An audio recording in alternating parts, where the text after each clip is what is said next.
यूहन्ना रचित सुसमाचार। सबैलाई जय मसीह। परमेश्वरलाई प्रशंसा महिमा स्तुति भएको होस्। प्रभु येशू मसीहको नाममा आमेन। वचन सुन्ने सम्पूर्ण दाजुभाइ तथा दिदीबहिनीहरूलाई परमेश्वरले आशिष दिनुभएको होस्। यूहन्नाको 5 अध्यायबाट जलकुण्डमा पक्षघाती निको भएको।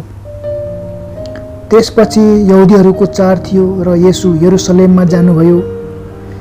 यरुसलेममा भेडा ढोकाको नजिक 5वटा दलान भएको एउटा जलकुण्ड छ, जसलाई हिब्रू भाषामा बेतस्दा भनिन्छ।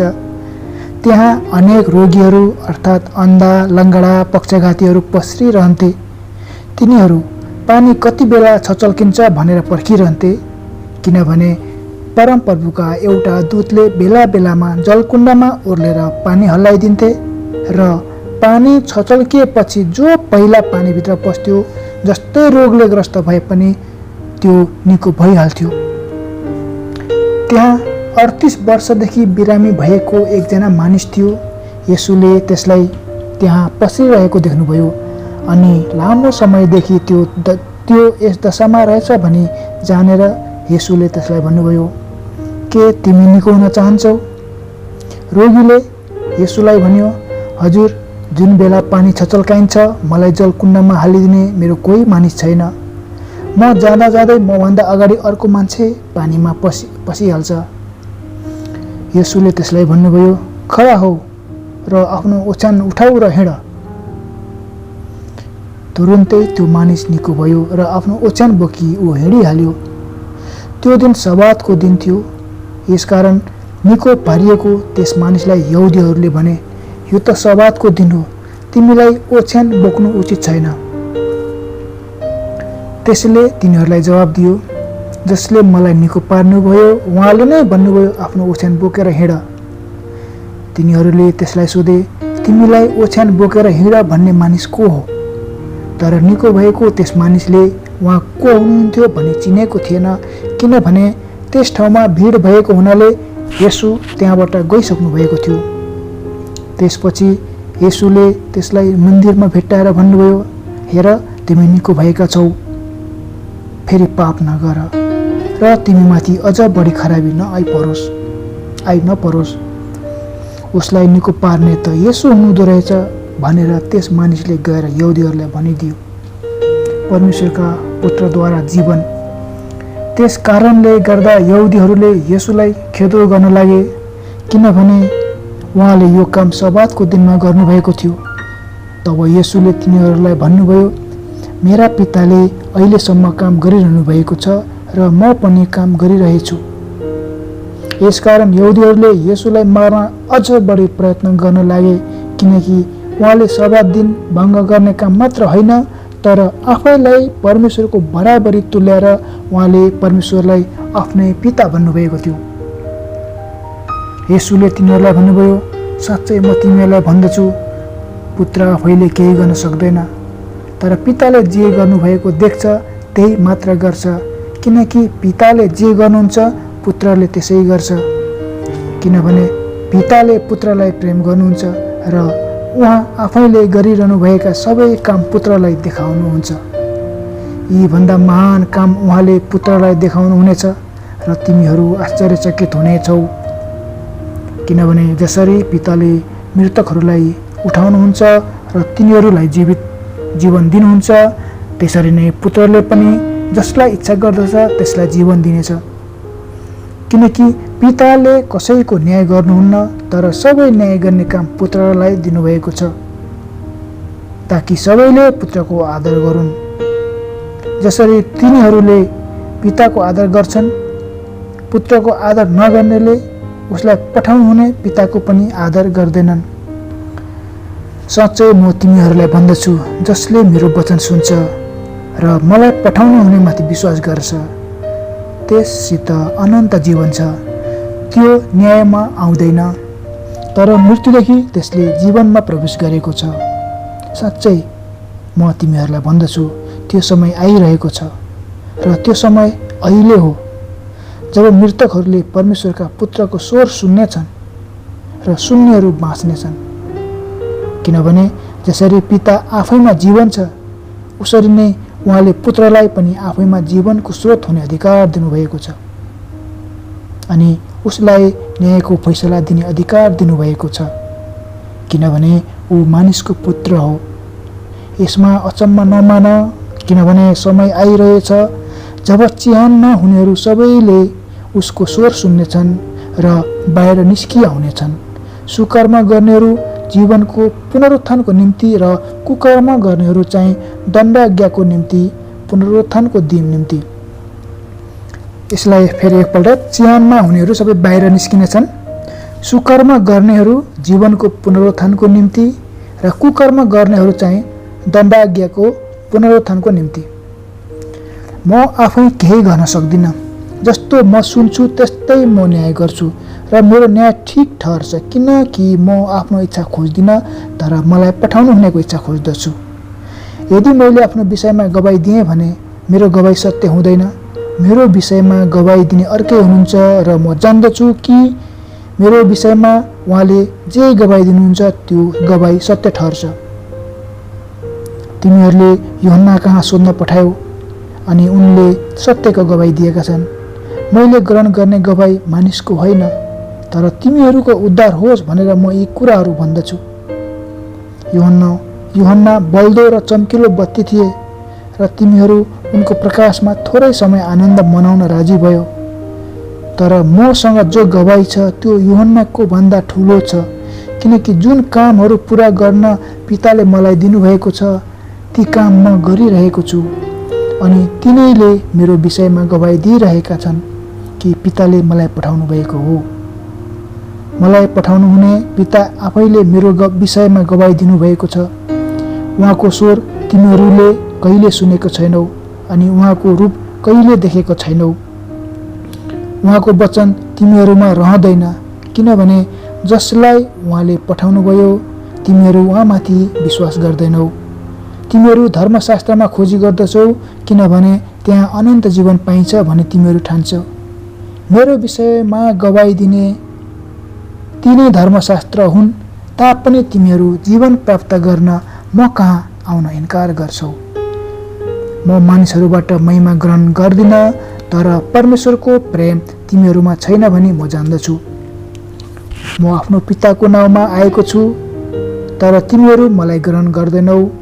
अर्को कोही आफ्नै नाउँमा आयो भने त्यसलाई तिमीहरू ग्रहण गर्नेछौ। तिमीहरू कसरी विश्वास गर्न सक्छौ जबकि तिमीहरू आपसमा एक अर्काबाट सम्मान खोज्दछौ अनि त्यो सम्मानको खोजी गर्दैनौ जो एकमात्र परमेश्वरबाट आउँदछ। यो नसम्झ कि म पिताको सामु तिमीहरूलाई दोष लाउनेछु। तिमीहरूलाई दोष लाउने त मोसा छन् जसमा तिमीहरूले आफ्ना आशा राखेका छौ, किनभने तिमीहरूले मोसालाई विश्वास गरेका भए मलाई पनि विश्वास गर्ने थियो, किनकि उनले मेरो विषयमा लेखेका थिए। तर तिमीहरू उनले लेखेका कुराहरू विश्वास गर्दैनौ भने मेरा बानी कसरी विश्वास गर्छौ। अध्याय 6। यूहन्ना अध्याय 6बाट येशूले 5000 जनालाई खुवाउनु भएको।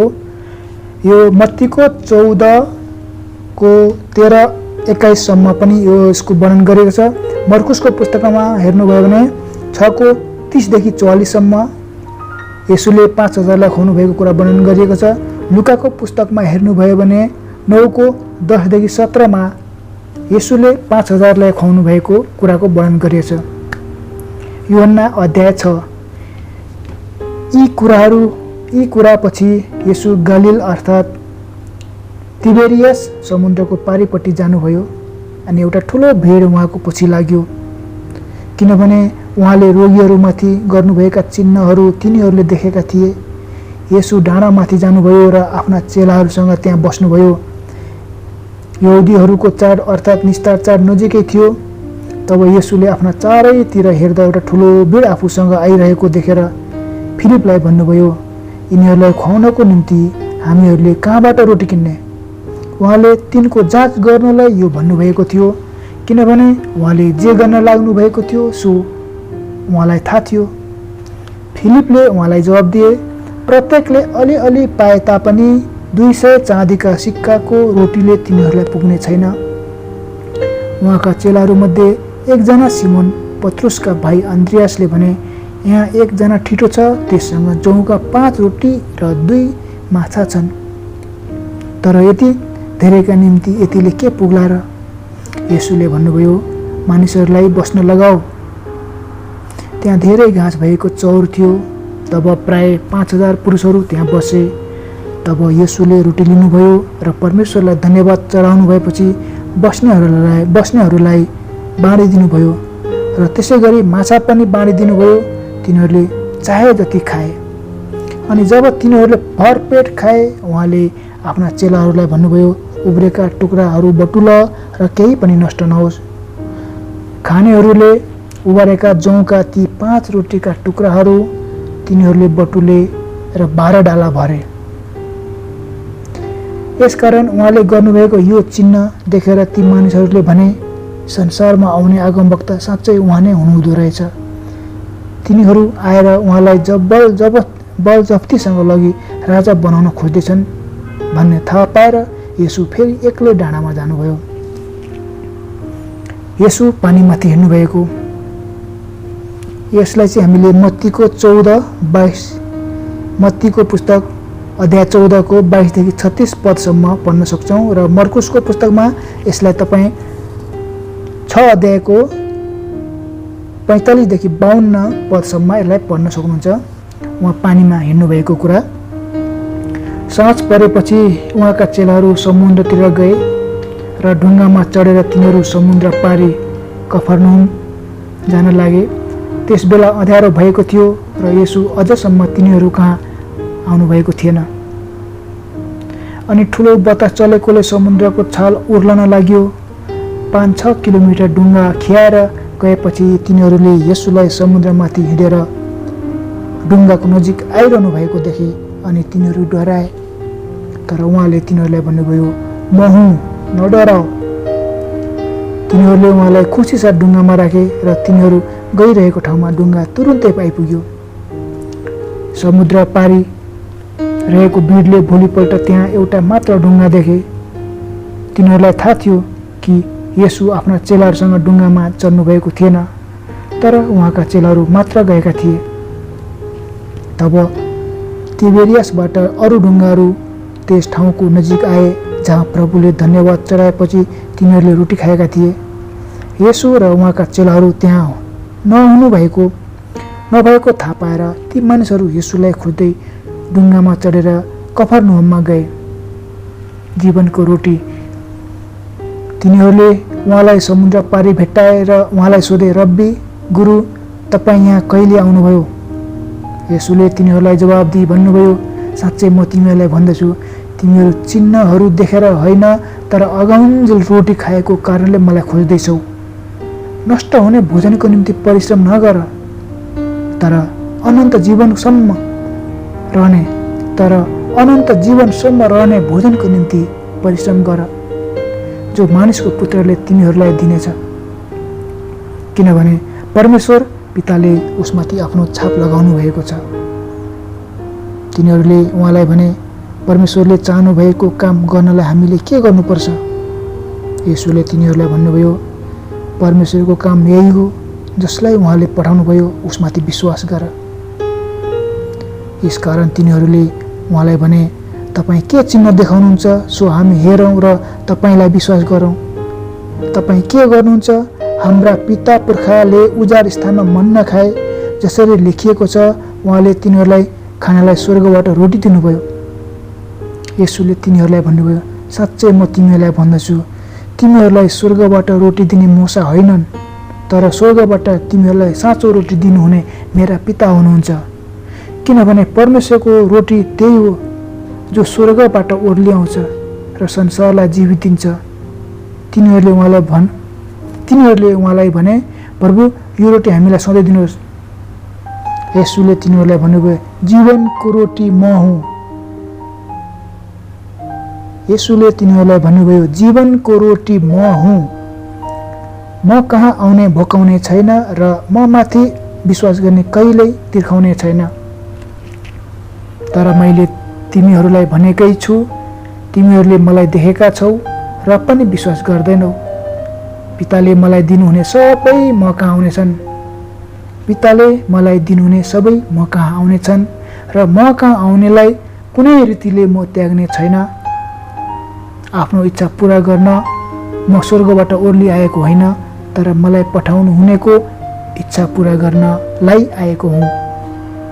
र मलाई पठाउनु हुनेको इच्छा यो हो कि उहाँले मलाई दिनुभएकाहरू मध्ये कसैलाई पनि म नगुमाऊ, तर तिनीहरूलाई अन्त्यको दिनमा जीवित पारौँ। किनभने मेरा पिताको इच्छा यो हो कि पुत्रलाई हेर्ने र उसमाथि विश्वास गर्ने प्रत्येकले अनन्त जीवन प्राप्त गरोस्, र म त्यसलाई अन्त्यको दिनमा जीवित पार्नेछु। आमेन। यहुदीहरू उहाँको विरुद्धमा गनगनाउन लागे, किनभने उहाँले भन्नुभयो, स्वर्गबाट ओर्लिआएको रोटी म नै हुँ। तिनीहरूले भने, के यो योसेफको छोरा होइन, यसु होइन? यसका बुबा र आमालाई हामी चिन्दैनौँ र अहिले यसले कसरी म स्वर्गबाट ओर्लिआएको हुँ भनी भन्दछ? यसुले तिनीहरूलाई जवाब दिनुभयो, तिमीहरू आपसमा नगनगनाऊ। मलाई पठाउनु हुने पिताले खिच्नु भएन भने कोही म कहाँ आउन सक्दैन, र म त्यसलाई अन्त्यको दिनमा जीवित पार्नेछु। अनि ती सबैजना परमेश्वरद्वारा सिकाइने छन् भनी अगमवक्ताहरूका पुस्तकमा लेखिएको छ। प्रत्येक जसले पिताबाट सुन्छ र सिक्छ त्यो म कहाँ आउँछ। पितालाई कुनै मानिसले देखेको छैन, केवल उसले मात्रै देखेको छ जो चाहिँ परमेश्वरबाट आएको हो, उसैले पितालाई देखेको छ। साँच्चै म तिमीहरूलाई भन्दछु, जसले विश्वास गर्छ त्यससित अनन्त जीवन छ। म जीवनको रोटी हुँ। तिमीहरूका पिता पुर्खाहरूले उजाड स्थानमा मन्ना खाए तापनि तिनीहरू मरेर गए। स्वर्गबाट ओर्ल्याउने रोटी यही हो, जसले यो खान्छ त्यो मर्ने छैन। स्वर्गबाट ओर्लिआएको जिउँदो रोटी म नै हुँ। कसैले यो रोटी खायो भने त्यो सधैँभरि जिउनेछ, र जुन रोटी म संसारका जीवनको लागि दिनेछु त्यो चाहिँ मेरो देह हो, मेरो शरीर हो। तब यहुदीहरू आपसमा बहस गर्न लागे, यस मानिसले कसरी हामीलाई आफ्नो देह खान दिन्छ, आफ्नो शरीर खान दिन सक्छ? यसुले तिनीहरूलाई भन्नुभयो, साँच्चै तिमीहरूलाई भन्दछु, तिमीहरूले मानिसको पुत्रको देह खाएनौ र यसको रगत पिएनौ भने तिमीहरूमा जीवन हुँदैन। मेरो देह खाने र मेरो रगत पिउनेसित अनन्त जीवन छ, र अन्त्यको दिनमा म त्यसलाई जीवित पार्नेछु। किनभने मेरो देह साँच्चै खाने कुरा हो र मेरो रगत साँच्चै पिउने कुरा हो। मेरो देह खाने र मेरो रगत पिउने चाहिँ ममा रहन्छ र म त्यसमा रहन्छु। जसरी जीवित पिताले मलाई पठाउनु भयो र म पिताको कारणले जिउँछु, त्यसै गरी मलाई खाने पनि मेरो कारणले जिउनेछ। स्वर्गबाट आएको त्यो रोटी त्यस्तो होइन जो पिता पुर्खाहरूले खाए तापनि मरेर गए। यो रोटी खाने चाहिँ सधैँभरि जिउनेछ। आमेन। उहाँले यी कुरा कफरनहुमको सभाघरमा शिक्षा दिँदा भन्नुभएको हो। धेरै चेलाहरूले उहाँलाई त्यागे। त्यो सुनेर यो सुनेपछि उहाँका चेलाहरूमध्ये धेरैले भने, यो वचन बहुत कठोर छ, कसले यो सुन्न सक्छ र? तर उहाँका चेलाहरू यस विषयमा गनगनाउँदैछन् भनी जानेर येशूले तिनीहरूलाई भन्नुभयो, के यी कुरा तिमीहरूका निम्ति ठोक्करका कारण भइरहेको छ? तिमीहरूले मानिसको पुत्रलाई जहाँ ऊ अघि थियो त्यहाँ उक्लदै गरेको देख्यो भने नि कसो? जीवन दिनुहुने आत्मा हुनुहुन्छ, शरीरबाट केही फाइदा हुँदैन। जुन वचन मैले तिमीहरूसँग बोलेको छु ती आत्मा र जीवन हुन्। तर तिमीहरू मध्ये कति छन् जसले विश्वास गर्दैनन्? किनभने विश्वास नगर्नेहरू को हुन् र उहाँलाई धोका दिने को हुनेछ भनी यसुलाई सुरुदेखि नै थाहा थियो। अनि उहाँले भन्नुभयो, यसै कारण मैले तिमीहरूलाई भनेको हुँ, यदि पिताबाट दिएको छैन भने कोही मानिस म कहाँ आउन सक्दैन। यसपछि उहाँका चेलाहरू मध्ये धेरैजना पछि हटे र उहाँसँग हिँड्न छोडे। येशूले 12लाई भन्नुभयो, के तिमीहरू पनि मलाई त्यागेर जाने? सिमोन पत्रुसले जवाब दिए, हे प्रभु, हामी कहाँ जान सक्छौँ? हे प्रभु, हामी कस कहाँ जाउँ?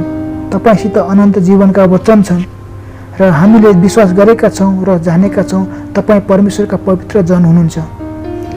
येशूले तिनीहरूलाई जवाब दिनुभयो, के म आफैले तिमीहरू 12 जनालाई छानेको होइन र तिमीहरू मध्येको एकजना चाहिँ दियाबलस हो। यो उहाँले सिमोन इस्करियोतको छोरो यहुदाको विषयमा भन्नुभएको थियो, किनभने 12 मध्ये एकजना भएर पनि त्यसले उहाँलाई धोका दिन आँटेको थियो। पिता परमेश्वरले उहाँको वचन पढ्ने र सुन्नेलाई आशिष दिनुहुनेछ। प्रभु येशू मसीहको नाममा माग्दछु, आमेन।